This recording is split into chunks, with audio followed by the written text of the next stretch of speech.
China एक ऐसा देश जिसको सब मान के चलते हैं, जहां पे Xi Jinping is anti business, is anti human rights. China जैसी कंट्री अनइन्वेस्टेबल है। वहीं पे एनालिस्ट जैसे लुइस विंसेंट गेव ये बोलते हैं कि ये लोगों की सबसे बड़ी मिसकंसेप्शन है about China. According to him, China is a hotspot for massive investment for the future for all kind of investors. According to him, China is a powerhouse which is misunderstood by the entire world. Facts की बात करेंगे. Last year, China outperformed the Indian markets.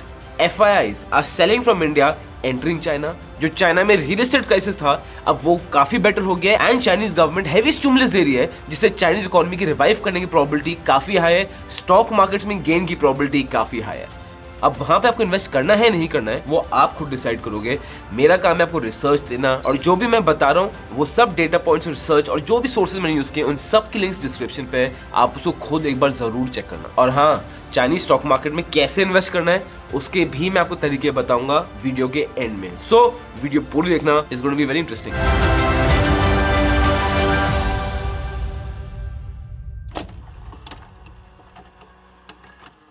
अब video start करने के पहले ये मैं थोड़ा क्लियर करना चाहता हूँ कि मैं जानता हूँ कि जब आप ये वीडियो सुन रहे हो आपके अगेंस्ट ना चाइना के लिए एक ऑलरेडी नेगेटिव पिक्चर होगी, बनता भी है। हमारा चाइना से हमेशा वो बॉर्डर पे इशू रहा है, हमारे चाइना से हमेशा ट्रेड वॉर में इशू रहा है, एंड ये भी बोलते हैं कि चाइना पाकिस्तान को फंड कर रहा है, चाइना श्रीलंका को फंड कर रहा है, it is trying to cover India, जो काफी हद तक सच है।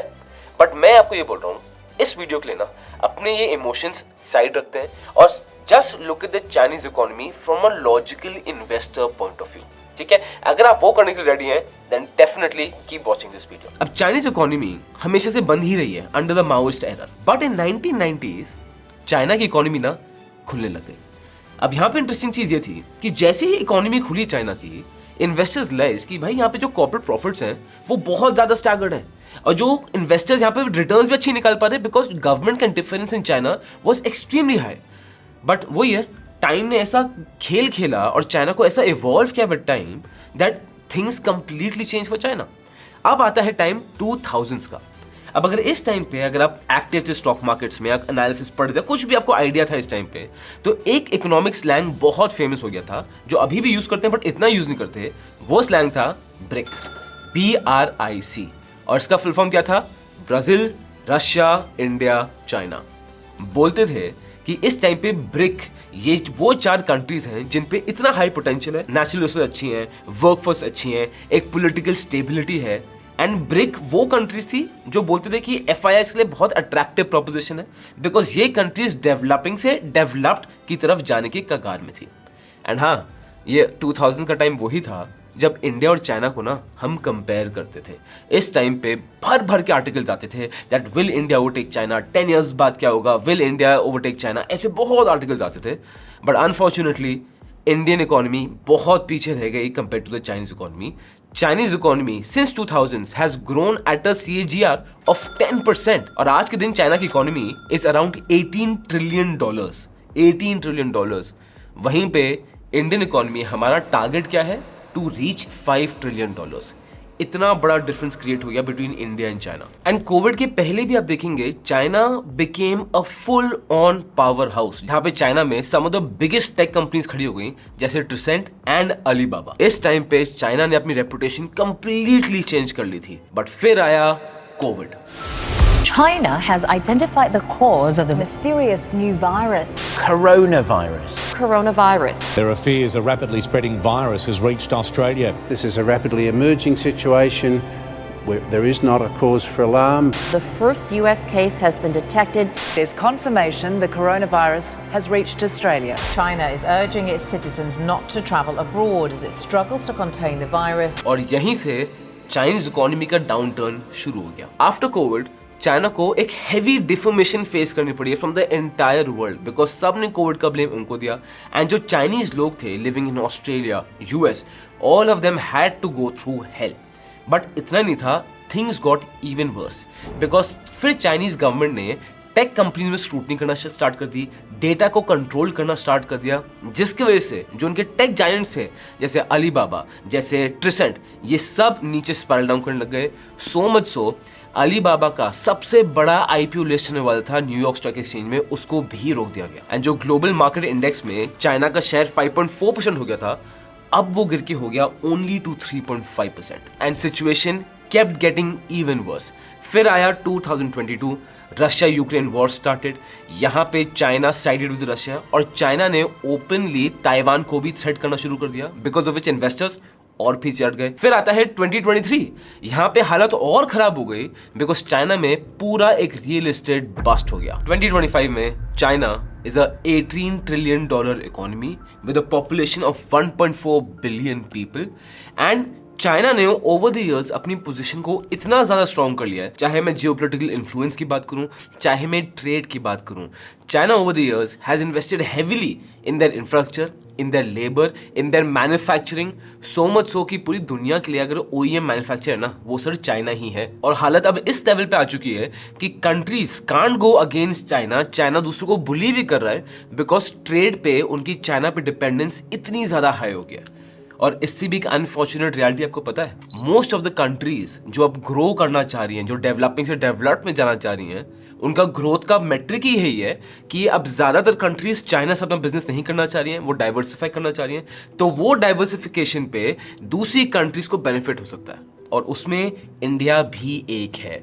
जब भी आप देखेंगे इंडिया में API सेक्टर कैन ग्रो या CDMO सेक्टर कैन ग्रो या दिस सेक्टर कैन ग्रो, उसमें एक बहुत मेजर फैक्टर ये होगा दैट चाइना +1 पॉलिसी के अंदर India will get the benefit. And हाँ, इंडिया इज ग्रोइंग, इसमें कोई डाउट की बात है ही नहीं, बट जिस लेवल पे चाइना है the world has to acknowledge that. अभी आप देखेंगे इन जस्ट अर्ली 2025 चाइना ने अपना डीप सीक लॉन्च कर दिया है, the best AI in the world, और पूरी दुनिया के सामने रख दिया है। China has companies like BYD। BYD वो कंपनी है जिनकी गाड़ियों को देख के you will be shocked that the range that they have, जिनकी प्राइसिंग को देख के यू विल बी शॉक्ड कि किस प्राइस में आपको क्या क्वालिटी दे रहे हैं। आज से अगर मैं दिन देखूंगा ना, अगर BYD जैसी कंपनी को किसी भी देश में अगर फ्रीली ऑपरेट करने दिया या विदाउट एनी रिस्ट्रिक्शंस ऑपरेट करने दिया, BYD सिंगल हैंडेडली उस देश की ऑटोमोबाइल इंडस्ट्री को पूरा हिला सकती है। Donald Trump has been increasing tariffs and specifically tariffs ना काफी हद तक चाइना की पावर को और चाइना के इन्फ्लुएंस को कर्टेल करने के लिए।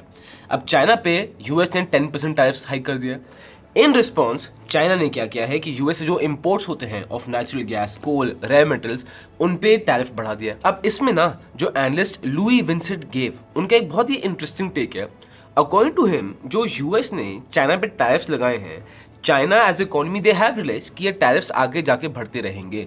तो अब चाइना और भी सेल्फ सफिशिएंट बनना चाह रहा है। जो भी चीजें वो बाहर से इंपोर्ट कर रहे हैं, now they in a process कि उसको खुद बिल्ड करें और खुद इंडिपेंडेंट हो जाए। And when that happens, China is going to be a massive superpower जिसको शायद US भी टक्कर ना दे पाए। And this is one thing concerning for the entire world. China की रियल एस्टेट प्राइस की बात करेंगे तो जो उनका प्रॉपर्टी मार्केट है ना, इट सीम्स कि it is bottoming out. Why? सबसे पहली चीज, चाइना ने हैवी स्टिमुलस पैकेजेस दिए हैं टू द इकोनॉमी। अब बेसिकली स्टिमुलस पैकेज क्या होते हैं कि जब गवर्नमेंट अलग से पैसा पुश करती है इकोनॉमी कि इकोनॉमी चल पड़े, डिमांड रिवाइव हो जाए। गवर्नमेंट ने क्या किया है, इंटरेस्ट रेट्स को कट कर दिया है, which is good for stock markets, good for the economy in the short run. Of course एक बैलेंस मेंटेन होना होता है, but in the short run it is good कि ग्रोइंग इकोनॉमी होगी।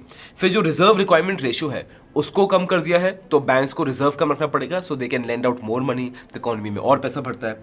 उसके बाद they are providing government funding, then they are providing support to the property market, because of which बहुत सारे FIIs are now getting attracted to China. 2024 में एक जो main highlight रहा है, इंडिया में से FIIs ने बेचा और चाइना में FIIs ने खरीदा। इसलिए आप देखेंगे 2024 में Chinese market has gone up by 21.82% and Indian markets have only gone up by 14.42%. Yes, और पहले अगर आप देखते हैं from 2020 to 2023 it was the Indian market जिसने पूरी दुनिया की टेंशन दे ली थी, बट 2024 में ये शिफ्ट होने लग गया to the Chinese market. And 2025 में analyst are still very strong on China and FIIs China पे अपनी इन्वेस्टमेंट्स बढ़ा ही जा रहे हैं। और इंटरेस्टिंग चीज ये है कि इस ग्रोथ के बावजूद भी अगर आप चाइनीज मार्केट की वैल्यूएशन देखोगे, it is very reasonably valued, over price नहीं है। और वहीं पे अगर आप इंडियन मार्केट को देखोगे, अभी तो पिछले कुछ टाइम से market has been doing well, but उसके बाद भी आप देखोगे तो Indian markets are still fairly priced, they are not under priced. And Chinese market इतना चढ़ने के बाद भी दे आर अंडर प्राइस्ड, जबकि रियलिटी में चाइनीज इकोनॉमी में सब कुछ ठीक बिल्कुल भी नहीं हुआ है, अभी भी वहां पे इश्यूज हैं, बट issues are getting better with time. जैसे अगर आप हाउसिंग प्राइसेस को देखोगे, सितंबर पे ये -0.7% से नीचे गिरी थी। अब जो गिरने की पेस है वो हल्की हो गई है। अब दिसंबर में इट फेल बाय -0.2%। जैसे आप ये ग्राफ देख सकते हैं, रिसेंटली चाइना में जो रेजिडेंशियल बिल्डिंग है उनकी प्राइसेस काफी एस्केलेट कर गई हैं। आप PMI इंडेक्स की बात करोगे, which is the purchase manager index, वो भी इंप्रूव करता गया। सो अगेन इश्यूज हैं चाइनीज इकोनॉमी में, स्टिमुलस पैकेज अभी भी आ रहा है, बट ये स्टॉक मार्केट है एंड स्टॉक मार्केट इकोनॉमी कभी हैंड इन हैंड नहीं चलते। Stock market is always 6-7 months ahead of the economy। तो इकोनॉमी पे अभी स्टिमुलस पैकेज जा रहा है, things are slightly getting better, bottom out हो रहा है, बट स्टॉक मार्केट ऑलरेडी ऊपर भागने लग गया, बिकॉज ये सेंटिमेंट पे है, ये फ्यूचर ग्रोथ प्रोस्पेक्ट में है और इकोनॉमी विद टाइम इसको फॉलो करेगी। एंड ऑल दीज रीजंस, और जो अभी स्टिमुलस पैकेज चाइनीज गवर्नमेंट बढ़ाती जा रही है, ये एक बहुत मेजर रीजन है जहां पे बहुत सारे एनालिस्ट बोल रहे हैं that in the coming time Chinese market for at least 1 to 2 years is going to be very, very, very profitable. But again, आपको क्या मन है? Do you want to invest in Chinese market or would you say that I do not want to invest in Chinese market? नीचे comment box में जरूर बताना. And if you're someone who's thinking about investing in Chinese market, for me the best way to do that is through mutual funds.